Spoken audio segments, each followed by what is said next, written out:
Les échanges de ce matin sont initiés pour prendre la presse à témoin et expliquer à tous les journalistes sportifs le contenu du cahier de charges. Ça fait bientôt une dizaine d'années que nous cherchons à emboîter le pas au professionnalisme au Mali, mais on n'était pas arrivé à le faire.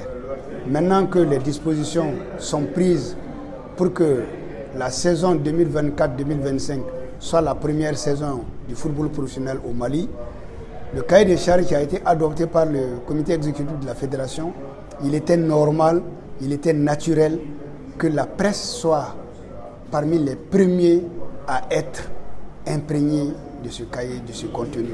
Et c'était pour expliquer ce contenu, recevoir en même temps certaines questions pertinentes, mais d'ores et déjà, une première rencontre avait déjà eu lieu avec la JSM et les différentes propositions de la JSM avaient été prises en compte pour les inclure dans ce cahier-là.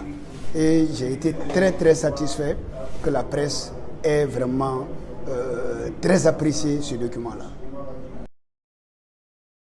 Oui, la première grande ligne, c'est que pour le professionnalisme au Mali, en accord avec le CE de la FEMAFOOT, on a décidé que les 14 clubs qui sont en Ligue 1 amateur vont être accompagnés dans leur premier pas en Ligue 1 professionnelle.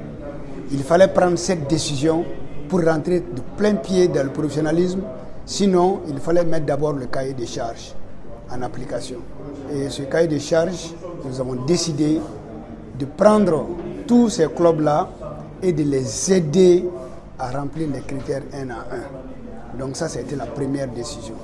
La deuxième décision, c'est qu'avant la mise en place, qui doit se faire par voie électorale, conformément au statut de la Ligue nationale de football professionnel, c'est une commission ad hoc qui va être mise en place par le CE de la FEMAFOOT pour gérer la saison 2024-2025 dans le cadre du professionnalisme au Mali.